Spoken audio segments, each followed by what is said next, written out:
پڑھیں گے the physical environment کے اندر جب ہمارا دوسرا ٹاپک آ جائے گا موسم اور آب و ہوا یعنی کہ ویدر اینڈ کلائمیٹ. سب سے پہلے ہم ویدر کو ڈسکس کریں گے. کسی بھی علاقے کے مختصر مدت کے لیے جو موسمی کیفیت ہوتی ہے یعنی کہ درجہ حرارت، بارش، ہواؤں کا رخ، ہوا میں نمی، ہوا کا دباؤ، اسے کہیں گے ویدرنگ. اور کلائمیٹ وہ ہوتا ہے جو کہ ڈفرینٹ قسم کے آپ کے جب کافی طویل عرصے کے لیے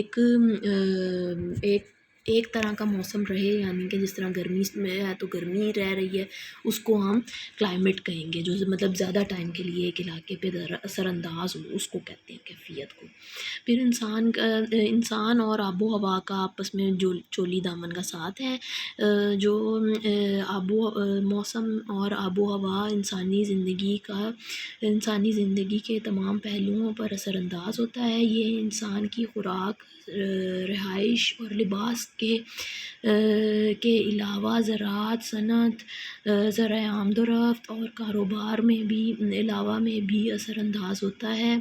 پھر اس کے علاوہ آ جاتا ہے نیز یہ قوت کارکردگی میں بھی متاثر ہوتا ہے. یعنی کہ جب آپ شدید قسم کے موسم میں رہیں گے تو لوگ جو ہیں وہ زیادہ تر کام کم کریں گے، اور جب آپ جس طرح کے شدید گرمی ہوئے گی تو وہاں کے لوگ بہت سست اور کاہل ہو جائیں گے، جس کی وجہ سے ان سے زیادہ کام نہیں ہوگا، زیادہ اس طرح سے کام نہیں کر سکیں گے جس طرح کے مائلڈ موسم کے لوگ اپنا ورک کر سکتے ہیں. اور اس طرح جو ہے جو شدید والے موسم والے ہیں ان کے لیے یہ مشکل ہو جاتا ہے کہ وہ سروائیول کر سکیں. اور لیکن جو مائلڈ موسم والے علاقوں کے لوگ ہوتے ہیں وہ زیادہ سے چستی کے ساتھ کام کر سکتے ہیں اور زیادہ سے زیادہ ڈیولپمنٹ کی طرف بھی مائل ہوتے ہیں.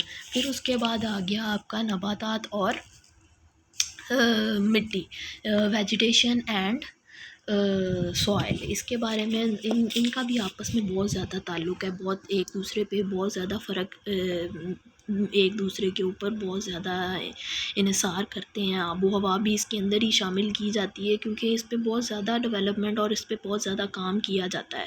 جیسا کہ آپ دیکھیں نا ہر جگہ کی مٹی پر ڈیپینڈ کرتا ہے کہ وہاں کی نباتات کس طرح کی ہوں گی. جس طرح کا علاقہ ہوگا وہاں پہ ایک تو آب و ہوا بہت زیادہ، وہاں کا موسم، کلائمیٹک کنڈیشنز بہت زیادہ کاؤنٹ کرتی ہیں. دوسرا وہاں پہ آپ کی ویجیٹیشن بہت زیادہ کاؤنٹ کرتی ہے، آپ کی مٹی یعنی کہ آپ کی سوائل بہت زیادہ کاؤنٹ کرتی ہے. اسی طرح جو سطح مرتفع والے علاقے ہیں جہاں وہاں پر سدا بہار یعنی کہ ایور گرین پلانٹس پائے جاتے ہیں. پھر اس کے بعد آ جاتا ہے معتدل علاقوں میں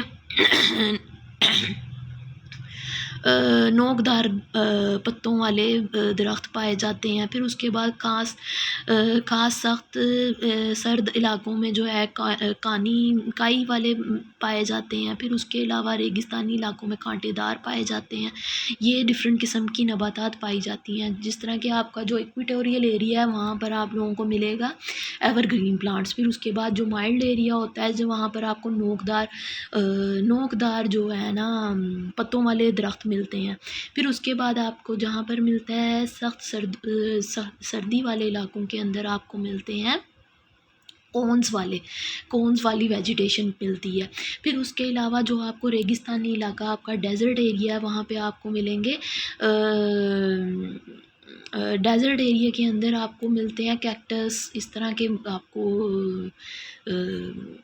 ویجیٹیشن ملتی ہے. یعنی کہ کیکٹس ملے گا آپ کو، اسی نوکدار جو بہت زیادہ زریلے سے ہوں گی وہ والے ملیں گی ویجیٹیشن، ٹھیک ہے. اور پھر اس کے علاوہ آپ جو ہے ایسی مٹی جس میں معدنی اجزاء کی بہتان ہو وہ کاشتکاری کے لیے بہترین ہوتے ہیں. یعنی کہ آپ وہاں پر ایگریکلچرل ڈیولپمنٹ بھی کر سکتے ہیں.